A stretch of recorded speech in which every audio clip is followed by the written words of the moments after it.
से मानव का अध्ययन, ज्ञान, विवेक, विज्ञान के रूप में प्रमाणित होना एक अवश्यंभावी घटना है।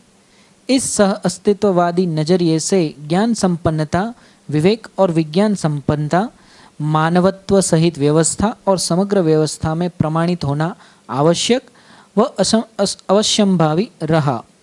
इसी क्रम में सह अस्तित्ववादी नजरिए से सभी मुद्दे जो मानव पहले से ही जानता है, जो अज्ञात रहा है, उन सब की व्याख्या होना संभव हो गया। पहले से ही जानना चाहता है। अच्छा, पहले से ही जानना चाहता। पढ़िए। इसमें कुछ पूछना है किसी को? आगे। उक्त प्रकार से अस्तित्व में चारों अवस्थाओं में पाए जाने वाले संपूर्ण मात्राएं, एक एक मात्रा अपने त्व सहित व्यवस्था, समग्र व्यवस्था में भागीदारी होने के रूप में स्पष्ट हुआ।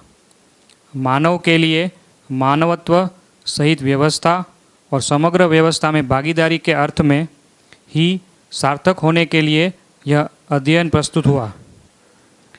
मात्रा विधा में रूप, गुण, स्वभाव और धर्म के अध्ययन के संबंध में रूप चारों अवस्थाओं के लिए स्पष्ट हो चुकी है।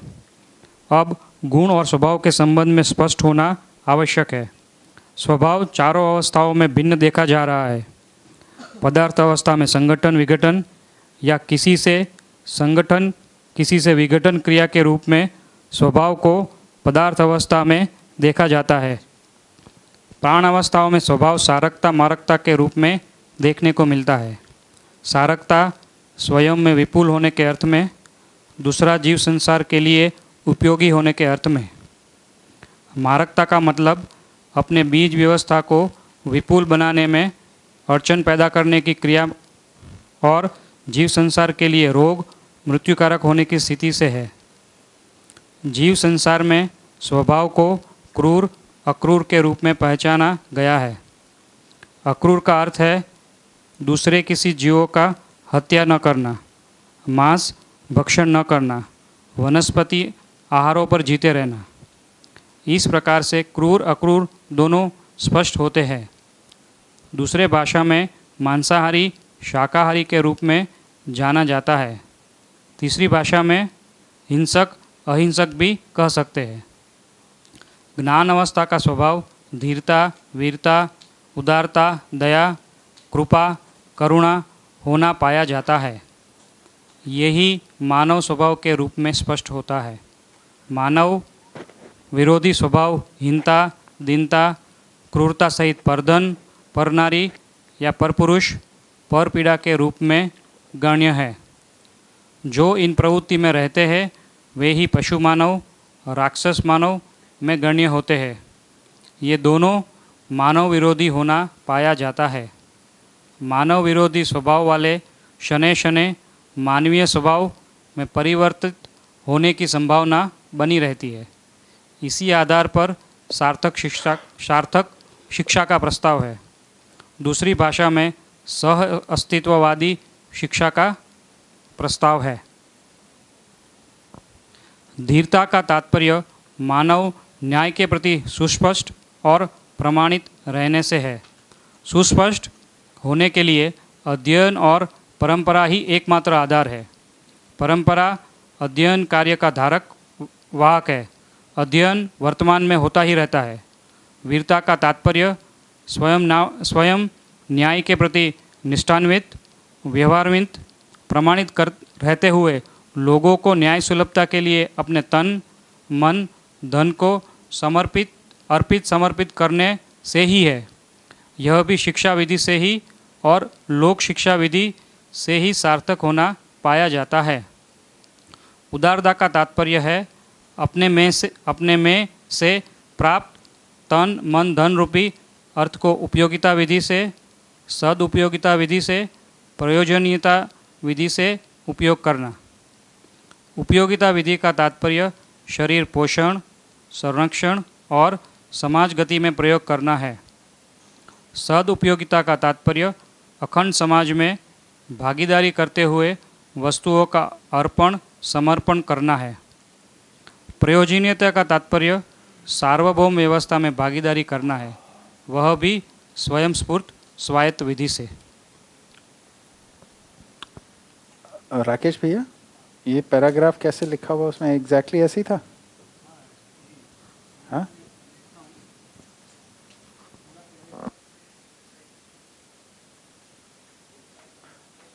अभी आप सुन रहे थे तब पुरानी पुस्तक देख रहे थे या नई वाली? हाँ, नहीं नहीं, मैं बोल रहा हूँ जब वो पढ़ रहे थे तो आप साथ में देख रहे होगे ना, तो पुरानी वाली देख रहे थे, कोई अंतर दिखा? नहीं, ठीक है, कुछ बढ़िया।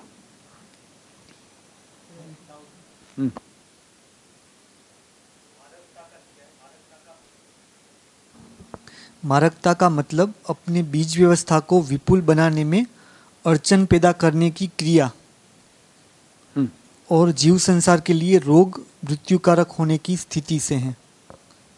बिल्कुल। तो वो जीव संसार वाला तो समझ में आ रहा है, संसार के लिए मृत्युकारक होने की स्थिति समझ में आ रहा है, और या फिर रोग पैदा करने की स्थिति, लेकिन खुद के बीज को विपुल बनाने में अड़चन पैदा करने की क्रिया, मतलब एग्जाम्पल कोई है भैया? भैया उसमें क्या लिखी, यही भाषा लिखी एग्जैक्टली, पढ़िए जरा।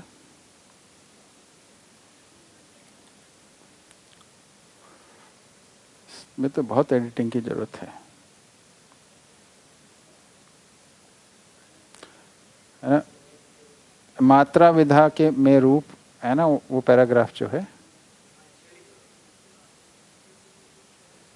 अभी ये जो पैरा पढ़ा था ना, उससे पहले का पैरा, हाँ, मात्रा विधा में रूप गुण, है ना, इसमें प्राणावस्था वाला भाग पढ़ के बताइए। हाँ, मारकता का मतलब अपने बीज व्यवस्था को विपुल बनाने में अड़चन पैदा करने की क्रिया और जीव संसार के लिए रोग मृत्युकारक होने की स्थिति से है। जीव संसार में स्वभाव को क्रूर अक्रूर के रूप में पहचाना गया है। ठीक है, वो ठीक है, तो वही भाषा लिखी, वही मतलब वही है दोनों में। देखिए,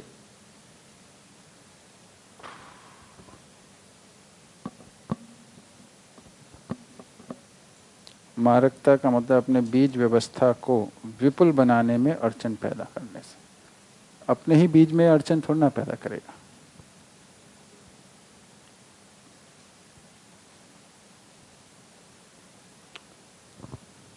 बाकी जो उसके बीज की विपुलता में अड़चन पैदा होते हैं, उनके या दूसरों के बीज के उसमें अड़चन पैदा करता हो, वो मारक हो सकता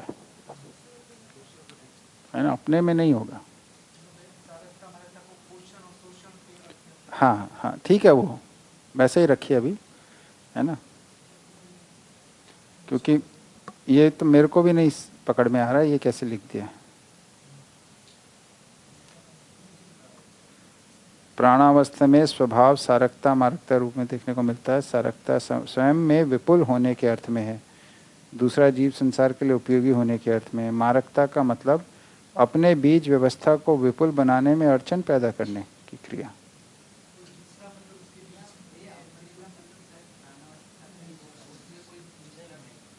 हाँ, वैसा मान सकते हैं।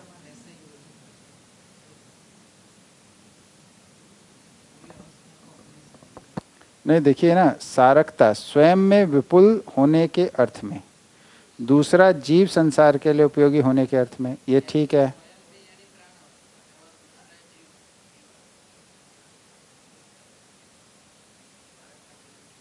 हाँ ठीक है, ये आप जो बोल रहे हैं इसके रूप में देखा जा सकता है, क्योंकि प्राणावस्था के स्वभाव की बात हो रही है मूल में। तो प्राणावस्था में स्वभाव सारकता मारकता के रूप में देखने को मिलता है। सारकता स्वयं में यानी प्राणावस्था में विपुल होने के अर्थ में, ठीक है। दूसरा जीव संसार के लिए उपयोगी होने के अर्थ में, है ना। मारकता का मतलब प्राणावस्था में बीज व्यवस्था को विपुल बनाने में अड़चन पैदा करने के अर्थ में की क्रिया और जीव संसार के लिए रोग मृत्युकारक होने के। ये ठीक है, बढ़िया।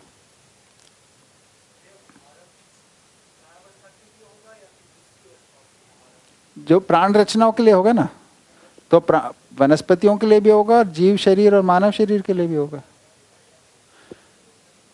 इसमें ध्यान देने की जरूरत है कि जिस सभी प्रकार की प्राण रचना अपने में एक निश्चित रसायन व्यवस्था है।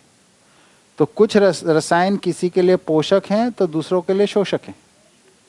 जैसे नीम का रसायन हमारे शरीर के लिए पोषक है पर कीड़े मकोड़ों के लिए शोषक है ना। तो उसके लिए मारक है, हमारे लिए सारक है।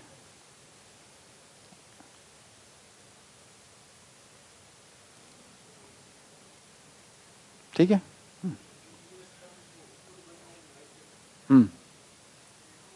मतलब कुछ प्रकार की चीजों की ग्रोथ को कंट्रोल करने में काम आता है। वो जो प्रॉपर्टीज हैं प्राणावस्था में वो सब मारक है ना। जैसे नीम के होने से बहुत सारे प्रकार के वनस्पति नहीं होते, ये कीड़े मकोड़े नहीं होते, दूसरे होते हैं, तो उनके लिए वो मारक हो गया, उधर उनकी बीजों की विपुलता। हाँ ठीक है।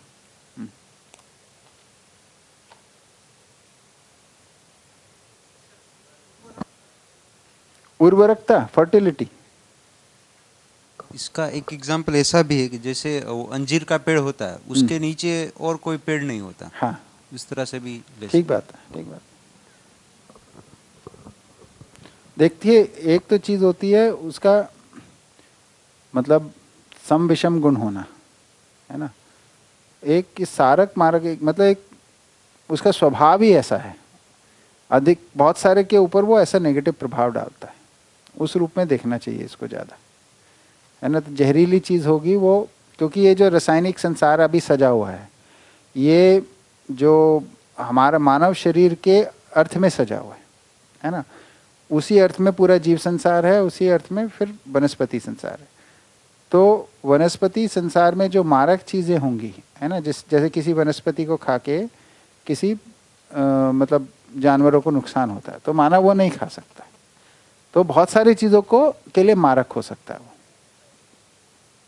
ठीक है।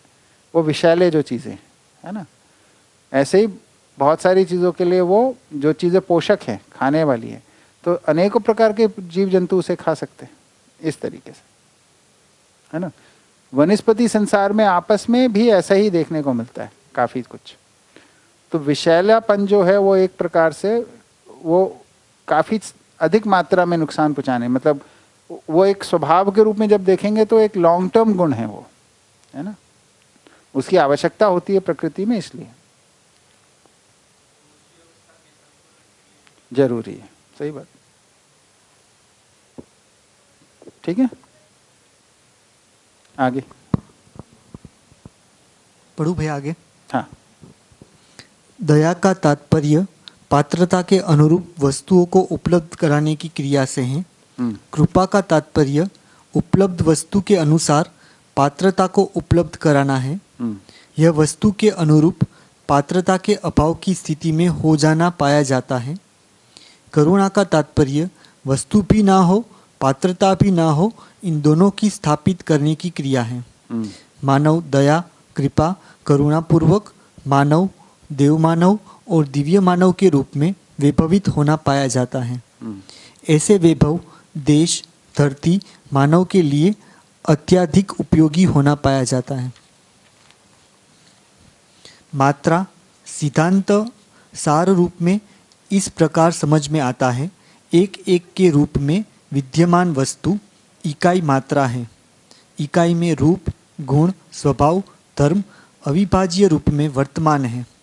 प्रत्येक परमाणु ही मूल मात्रा है।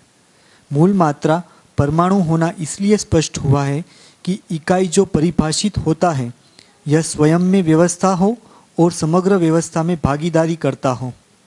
इकाई हो, व्यवस्था में भागीदारी करना ना हो, ऐसी स्थिति में ऐसी इकाइयों में भी व्यवस्था में भागीदारी के लिए प्रवृत्ति होना पाया जाता है, जैसा परमाणु अंश और भ्रमित मानव। अंश स्वयं में व्यवस्था को प्रमाणित नहीं कर पाता, अर्थात निश्चित आवश्यकता को व्यक्त नहीं कर पाता। इसलिए हर परमाणु अंश परमाणु में भागीदारी करने, फलतः व्यवस्था को प्रमाणित करने के अर्थ में प्रवर्तनशील है। निश्चित आचरण ही व्यवस्था के रूप में ख्यात होता है। इससे पता चलता है कि परमाणु अंश एक दूसरे को पहचानते हैं और निर्वाह करते हैं। मानव मानव को पहचानना अभी आवश्यकता है। मानव को पहचानने का एक ही सूत्र है, मानवत्व। मानव लक्ष्य के अर्थ में ही होना आवश्यक है। मानव लक्ष्य समाधान, समृद्धि, अभय, सहअस्तित्व है। मानवीय लक्ष्य को प्रमाणित करने के क्रम में ही मानवीयतापूर्ण आचरण को स्पष्ट कर पाते हैं। इसका प्रमाण मूल्य, चरित्र, नैतिकता के रूप में है। इसे सार्वभौम रूप से अथवा सर्वमानव में सफल करना ही अथवा होना ही जागृत मानव परंपरा का वैभव है। इसी आधार पर हर मानव स्वयं में मानवत्व सहित व्यवस्था हो पाता है, समग्र व्यवस्था में भागीदारी कर पाता है, अखंड समाज सार्वभौम व्यवस्था में भागीदारी कर पाता है। अतः अस्तित्व में हर इकाई मात्रा के रूप में ख्यात है। मानव भी मानवत्व को पहचान कर निश्चित मानवीय आचरण पूर्वक मानवीय लक्ष्य को प्रमाणित करते हुए मात्रा के रूप में गण्य होता है। इस प्रकार हर परमाणु मूल मात्रा के रूप में, हर रचना मात्रा के रूप में गण्य है। बढ़िया। इसमें कोई बात?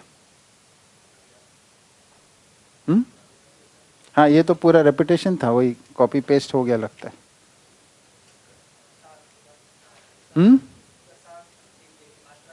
हाँ, सारी नहीं है, वो तो पहले के इनिशियल पैराग्राफ वैसे के वैसे आ गए। हाँ, वही।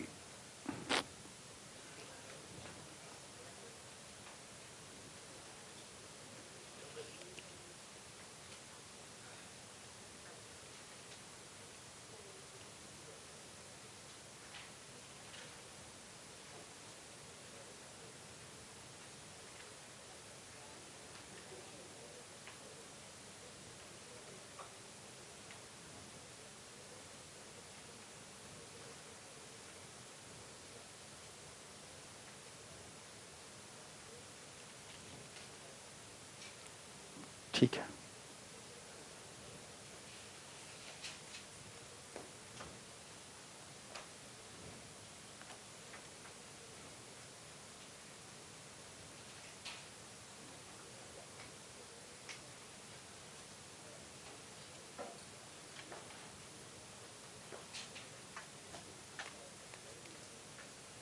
इसमें ऐसा करते हैं, देखिए, क्योंकि इसमें अब हमारे पास 2 ही दिन बचे ना, और इसको पुस्तक हम पूरा कर लेते हैं। अभी कितने पेजेस बचे हैं हमारे पास?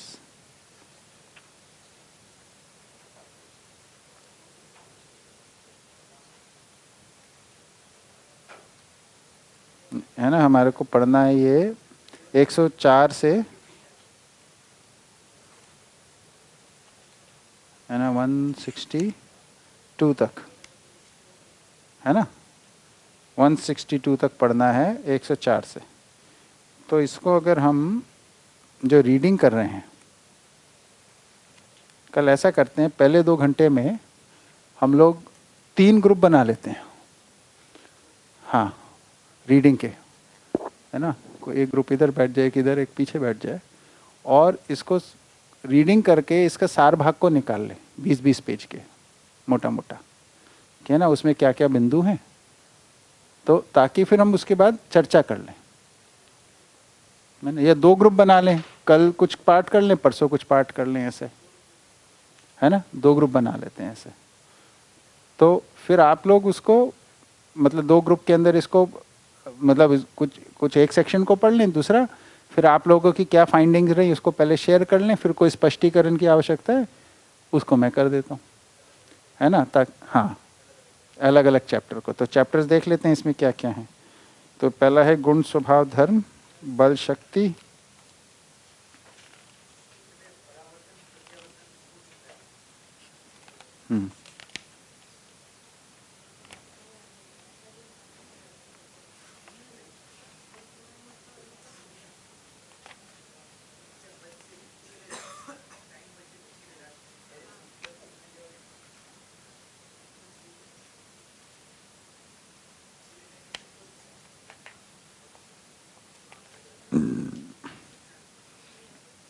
ठीक है ना। तो 14 से शुरू एक ग्रुप कर लेता है ये 10 से लेके 13 तक पूरा, फिर 14 के आगे 14, ये चैप्टर नंबर 14 जो है, ये सेक्शन है ना, एक 131 पेज पे, देश दिशा दूरी विस्तार आयाम कोण, है ना, इससे लेके आखिर तक का है ना। दूसरा एक तो विधि ये है ना, पेजेस के हिसाब से। दूसरा इसमें कुछ चीज़ें हैं जो कि विज्ञान रिलेटेड हैं, उनको एक ग्रुप कर ले। और दूसरा है कि जो बाकी बातें हैं वो दूसरा करने पर ये पेजेस से आसानी से हो जाएगा, ठीक है ना, वही कर लिया जाए।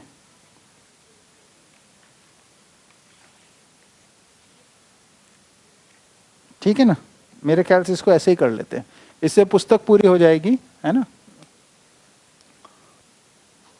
तो कैसे बनाएं ग्रुप्स?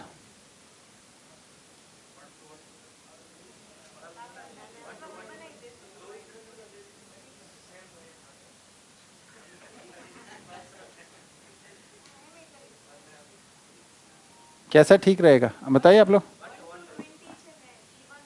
हाँ ठीक है।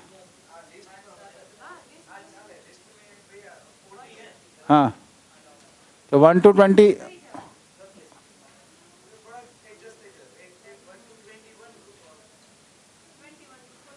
ठीक है, बढ़िया। तो कल ऐसे रीडिंग कर लेते हैं इसको, और रीडिंग के बाद फिर जो स्पष्टीकरण है, मेरे ख्याल से इसको हम 11 बजे तक रीडिंग कर लें, कल हो जाएगा 11 बजे तक ये पूरा, है ना। उसमें उसके बाद भी समय चाहिए होगा तो लगा देंगे, क्या पर, तो सेकेंड हाफ में चर्चाएं कर लेंगे उसकी, ठीक है, क्योंकि परसों भी अपने बस बात करने के लिए तो चर्चा तो पहले रीडिंग को कल पूरा कर लेते हैं, है ना, उस पर फोकस होते हैं, उसमें से क्या मुख्य बिंदु हैं उसको लिस्ट कर लेते हैं, उसमें से कोई चीज़ स्पष्ट नहीं हुई है तो उसको पूछ लेते हैं, ठीक है, ऐसे करते हैं कल, ठीक है।